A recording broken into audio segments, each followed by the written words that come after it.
Hello everyone, नमस्ते। तो इस वीडियो में हम बात करने वाले हैं प्रेगनेंसी के 9वें महीने में गर्भवती महिलाओं को कौन कौन सी गलतियां नहीं करनी चाहिए, कौन कौन से काम भूलकर भी नहीं करना चाहिए, क्योंकि उससे उनको तो परेशानी होगी ही, साथ ही साथ उनके बच्चे को भी होगी। तो चलिए जानते हैं कि कौन कौन से काम आपको नहीं करने हैं। सो फ्रेंड्स, देखो, जो सबसे पहला काम आपको इस समय नहीं करना है वो है लंबे समय तक खड़े रहकर काम करना। कोई सा भी काम है, घर का काम आप कर रहे हैं, बाहर का कर रहे हो, कहीं का काम आप कर रहे हैं, या फिर वैसे भी आप बहुत देर तक खड़े रहते हैं, तो इस समय आपके लिए लंबे समय तक खड़े रहना बिल्कुल भी सेफ़ नहीं है। तो क्या करना है कि खड़े रहना है, काम करना है, लेकिन लिमिट में।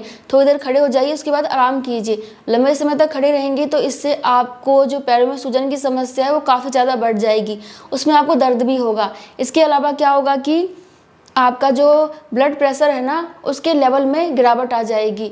तो आपको बहुत सारी दिक्कतें हो जाती हैं अगर आप लंबे समय तक खड़े होकर काम करती हैं या फिर लंबे समय तक खड़ी रहती हैं। तो इसके अलावा जो दूसरा काम आपको नहीं करना है वो ये कि बहुत देर तक बैठ के भी काम नहीं करना है। बहुत सारे घरों में ज़्यादातर काम जो है बैठ के किया जाता है, चाहे खाना बनाना हो, चाहे झाड़ू पोछा करना हो, चाहे बर्तन धोने हो, चाहे कपड़े धोने हो, सब काम बैठ के किया जाता है। तो इस समय आपके लिए ज़्यादा लंबे समय तक बैठ के काम करना भी ठीक नहीं होता है। तो इससे क्या प्रॉब्लम हो सकती है? देखो, एक तो बच्चा ना आपका उल्टा हो सकता है, आड़ा तिरछा हो सकता है, हेड डाउन नहीं करेगा तो आपको ही दिक्कत होगी, नॉर्मल डिलीवरी नहीं होगी।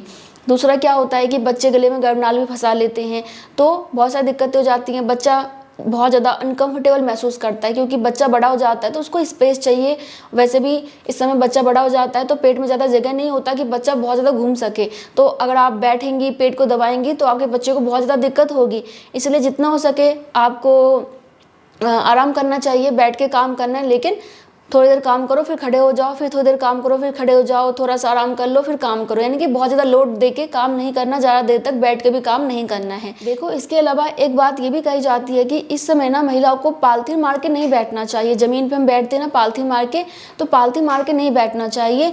तो इससे बच्चे को दिक्कत होती है। तो आपका क्या कहना है इस बारे में बताइएगा। लेकिन मैंने सुना था कि इस समय मतलब कि प्रेगनेंसी के लास्ट के महीनों में महिलाओं को पालथी मार के नीचे नहीं बैठना चाहिए, क्योंकि बच्चे का सिर नीचे आ जाता है तो इससे बच्चे को तकलीफ होती है। ठीक है। इसके अलावा देखो, कुछ लोगों का ऐसा मानना होता है कि प्रेगनेंसी के 9वें महीने में आपको रिलेशन नहीं बनाना चाहिए।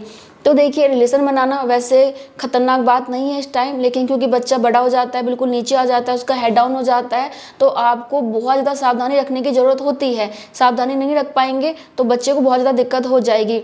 इसलिए सावधानी रखते हुए आप रिलेशन बना सकते हैं, लेकिन जहाँ तक हो सके अवॉइड करें, क्योंकि आपके बच्चे की बात है तो ज़्यादातर लोग इस समय अवॉइड ही करते हैं। और देखो, ऐसा ही माना जाता है कि अगर आप प्रेगनेंसी के 9 महीने में लेबर पेन लाना चाहते हैं, संकुचन स्टार्ट करना चाहते हैं, तो इसके लिए आपको रिलेशन बनाना चाहिए, संबंध बनाना चाहिए। तो इससे आपको लेबर पेन आ सकता है। बहुत सारे लोगों ने आजमाया, उनको फ़ायदा भी मिला है। तो आप कर सकते हैं, लेकिन थोड़ा सा पोजीशन का ध्यान रखते हुए, सेफ्टी का ध्यान रखते हुए करना होगा, नहीं तो फिर आपको और आपके बच्चे दोनों को ही दिक्कत होगी। ठीक है। इसके अलावा प्रेगनेंसी के 9वें महीने में जो काम आपको बिल्कुल नहीं करना है वो है तनाव लेना, स्ट्रेस लेना, यानी कि टेंशन में रहना। देखो, पूरी प्रेगनेंसी में ही आपको तनाव नहीं लेना चाहिए, लेकिन प्रेगनेंसी के 9वें महीने में क्या होता है कि बहुत सारे नए नए हार्मोन्स बनते हैं, डिलीवरी वाले हार्मोन्स बनते हैं, बच्चे को नीचे लाना होता है तो उसके लिए हार्मोन्स बनता है। तो क्या होता है कि बहुत ज़्यादा हार्मोन्स में बदलाव होने की वजह से महिलाओं का मूड काफ़ी ज़्यादा ख़राब रहता है, काफ़ी ज़्यादा मूड स्विंग की प्रॉब्लम इस टाइम आपको होती है। तो इस वजह से आप परेशान हो सकती हैं, स्ट्रेस में रह सकती हैं। इसके अलावा बहुत सारी महिलाओं को बच्चे के बारे में चिंता होती है, डिलीवरी की चिंता होती है, पैसों की चिंता होती है, बहुत सारी चिंता आपको इस समय हो सकती है। तो ये देखिए, आपके बच्चे के लिए ना बिल्कुल सेफ़ नहीं होता। टेंशन लेने से ना कई बार महिलाओं को लेबर पेन तक नहीं आता, लेबर पेन वाला हार्मोन्स नहीं बनता, लेबर पेन आ भी जाता है तो वो रुक जाता है और उसके बाद आपकी सिजेरियन डिलीवरी होती है। तो टेंशन लेना बहुत ज़्यादा खतरनाक होता है। इसके अलावा देखो, इस समय बच्चा आपका बहुत ही तेज़ी से विकसित होता है, बहुत ज़्यादा वजन बढ़ता है। तो अगर आप तनाव लेंगे तो क्या होगा कि बच्चे तक पोषक तत्व नहीं जा पाएंगे और आपका बच्चा कमज़ोर रह जाएगा। तो बच्चे को अच्छे पोषण देने के लिए, अच्छे से विकास के लिए आपको तनाव नहीं लेना। इसके अलावा देखो, तनाव लेने से आपके शरीर में हार्मोन्स बनता है तनाव वाला, और वो भी प्लेसेंटा के माध्यम से आपके बच्चे तक पहुंच जाता है। तो ऐसे में क्या होता है कि आपके बच्चे को भी तनाव हो जाता है, आपका बच्चा भी अंदर से परेशान रहता है और आपके बच्चे के शरीर में विकार हो सकता है। तो तनाव लेना बहुत ज़्यादा खतरनाक होता है, तो बिल्कुल भी तनाव नहीं लेना, आपके लिए भी अपने बच्चे के लिए भी। इसके अलावा जो काम आपको नहीं करना इस समय वो है खाने पीने पे ध्यान ना देना। देखो, बहुत सारे लोगों को लग सकता है कि अब तो प्रेगनेंसी का 9वां महीना है, ज़्यादा खाने पीने की ज़रूरत नहीं है, जितना बच्चे को बढ़ना था बढ़ चुका, जो होना था हो चुका, लेकिन ऐसा नहीं है। इस समय आपको खाने पीने की बहुत ज़्यादा ज़रूरत होती है, क्योंकि आपको डिलीवरी करना होता है और डिलीवरी के लिए शरीर में बहुत ज़्यादा ताकत चाहिए होती है, और डिलीवरी के बाद भी आपको बच्चे की देखभाल करनी होती है, दूध पिलाना होता है। तो आपको अभी से ही खाने पीने का ध्यान रखना है, ताकि डिलीवरी के बाद आपके शरीर में ज़्यादा ताकत रहे और आप जल्दी ठीक हो सकें और अपने बच्चे को अच्छे से दूध पिला सकें, उसकी अच्छे से केयर कर सकें। और देखो, खाने पीने का ध्यान नहीं रखेंगे तो आपका बच्चा भी अंदर से कमज़ोर हो जाएगा।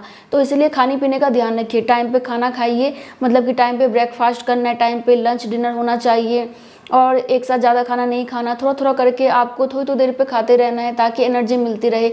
अनहेल्दी फूड बिल्कुल नहीं खाना, तला भुना मसालेदार खाना, फास्ट फूड, पिज़्ज़ा, बर्गर, इस टाइप के जो भी अगरम तगरम होते हैं, कुरकुरे होता है, क्या बोलते हैं, पेस्ट्री होता है, और चिप्स वगैरह होता है, कोल्ड ड्रिंक वगैरह, उन सब से दूरी बना के रखिए। जितना खाएं हेल्दी खाएं। देखिए, इस समय आपके बच्चे को वजन बढ़ाना है, तो आपको इसके लिए क्या करना है कि प्रोटीन वाली चीज़ें खानी होंगी। अंडा खाइए इसके लिए, और भी जिन चीज़ों में प्रोटीन होता है उसको खाइए। कैल्शियम चाहिए होता है, क्योंकि डिलीवरी के दौरान हड्डियों पे बहुत जोर पड़ता है, आपकी रीढ़ की हड्डी पे, और डिलीवरी के बाद दर्द भी काफ़ी हो जाता है पीठ में। तो इसके लिए बहुत ज़रूरी है कि आपके शरीर में कैल्शियम की कमी ना हो। बच्चे की हड्डियों की मजबूती के लिए कैल्शियम चाहिए, तो इसके लिए आपको कैल्शियम वाली चीज़ें लेनी होंगी, जो कि आपको दूध में आसानी से मिल जाती है, और भी बहुत सारी चीज़ों में कैल्शियम मिल जाता है, तो आपको उन सभी को खाना होगा। इसके अलावा नॉर्मल डिलीवरी के लिए शरीर में खून भी अच्छी मात्रा में होना चाहिए, यानी कि आपको आयरन वाली चीज़ें लेनी है। बच्चे के दिमागी विकास के लिए आपको फोलिक एसिड लेना होगा। इसके अलावा इस समय आपको कार्बोहाइड्रेट लेना चाहिए, ऊर्जा वाली चीज़ें लेनी चाहिए, ताकि आपके शरीर में ऊर्जा बनी रहे। तो मतलब ये है कि जो भी खाइए हेल्दी खाइए, ताज़ा बना के खाइए, और टाइम पे खाइए। ये आपके लिए बहुत ज़रूरी है, और नॉर्मल डिलीवरी के लिए भी, बच्चे के लिए भी, और आपके डिलीवरी के बाद देखभाल के लिए भी, ठीक है। इसके अलावा देखो, बहुत सा महिला को ये भी लग सकता है कि प्रेगनेंसी का 9वां महीना है, तो क्या ज़रूरत है मुझे एक्सरसाइज करने की, क्या ज़रूरत है मुझे टहलने की, क्या ज़रूरत है मुझे एक्टिव रहने की, तो मैं केवल आराम करूँगी। तो देखो, ये आपकी गलतफहमी है। आप ऐसा बिल्कुल मत करें, क्योंकि इस समय बच्चे को नीचे आना होता है, और आप जितना ज़्यादा एक्टिव रहेंगी उतना ही ज़्यादा आपकी नॉर्मल डिलीवरी में हेल्प होगी। तो जो आप एक्सरसाइज करती आ रही थी वो भी करें, कम कर दें लेकिन करें, ज़्यादा करने की जरूरत नहीं है, लेकिन करो, एक्टिव रहो। थोड़ा बहुत अपने घर के काम भी करें। पोछा लगा रहे हैं तो एक रूम में बैठ के पोछा लगाइए, और आपको उग्र अवस्था में बैठ के झाड़ू पोछा लगाना चाहिए, ताकि नीचे की मांसपेशियां आपकी मजबूत बने, खुलें, आपका सर्वेक्स खुले, बच्चेदानी का मुंह खुले, ताकि बच्चा आसानी से बाहर आ सके। क्योंकि जब आपकी मांसपेशियां लचीली होंगी तभी बच्चा आराम से बाहर आ पाएगा। इसके अलावा आप टहलिए, टहलने से भी बच्चा नीचे आता है, नीचे की मांसपेशियां मजबूत बनती हैं, लचीली बनती हैं, और आपका सर्वेक्स भी टाइम पे खुलता है। तो टहलना बंद मत कीजिए। भले आप थोड़ी देर टहल के आराम कर लीजिए, फिर टहलिए, आराम कीजिए, लेकिन टहलिए, और अपने जो भी डेली की एक्टिविटी होती है सब कीजिए, ताकि आपका शरीर मजबूत रहे और आपका बच्चा भी अंदर से एक्टिव रहे। इसके अलावा देखो, वैसे तो आपको प्रेगनेंसी के सेकंड ट्राइमेस्टर से ही पीठ के बल, पेट के बल नहीं सोना चाहिए। तो आपको इस समय भी इस बात का ध्यान रखना है कि आपको पीठ के बल नहीं सोना है, आपको दाईं करवट या फिर बाईं करवट सोना चाहिए, और खास तौर से लेफ्ट साइड यानी कि बाईं करवट लेटना चाहिए। इससे आपको पीठ दर्द में आराम मिलता है, आपका बच्चा अच्छे से हलचल करता है, बच्चे के शरीर में ठीक से ब्लड फ्लो होता है, ठीक से ऑक्सीजन मिलता है, ठीक से आपके बच्चे को जरूरी पोषक तत्व मिलते हैं। तो बाईं करवट लेटना बहुत ज़रूरी है। तो पीठ के बल मत लेटिएगा, जितना हो सके बाईं करवट लेटिए, आपके लिए भी अच्छा रहेगा, आपके बच्चे के लिए भी। इसके अलावा देखिए, बहुत सारी महिलाओं को ये भी लग सकता है कि अब हमारी प्रेगनेंसी का 9वां महीना स्टार्ट हो चुका है, तो अब हमें कोई खतरा नहीं है, तो हम कोई भी भारी सामान उठा सकते हैं, खिसका सकते हैं। तो ऐसा बिल्कुल मत करो। इस समय आपको ना तो भारी सामान उठाना है, ना ही भारी सामान खिसकाना है, क्योंकि इससे आपको कमर में दर्द की शिकायत हो सकती है। इससे समय से पहले डिलीवरी होने का खतरा रहता है, ब्लीडिंग होने का खतरा रहता है, और भी बहुत सारी दिक्कतें हो सकती हैं। इसलिए भारी सामान उठाने की गलती ना करें। इसके अलावा जो नेक्स्ट काम आपको नहीं करना है वो झुक के कोई भी सामान उठाना। अगर आपको लग रहा होगा कि कोई बात नहीं, एक बार झुक के सामान उठा लेती हूँ, तो ऐसा मत करें, क्योंकि इससे आप गिर सकते हैं, आपके कमर में दर्द की शिकायत हो सकती है, और भी दिक्कतें हो सकती हैं। इसके अलावा 9वें महीने में आपको इस बात का भी ध्यान रखना है कि आपको ज़्यादा टाइट कपड़े नहीं पहनने। वैसे तो पहले भी नहीं पहनना होता, लेकिन इस समय आपको और ज़्यादा ध्यान रखना है कि आप टाइट कपड़े ना पहने। बहुत सी महिलाएं तो इस समय ब्रा भी नहीं पहनती, इनको लगता है कि बिल्कुल खुल के रहना है, आरामदायक अवस्था में रहना है। तो वो अच्छा है, क्योंकि बच्चा भी काफ़ी ज़्यादा अनकंफर्टेबल हो जाता है अगर आप टाइट कपड़े पहनती हैं तो।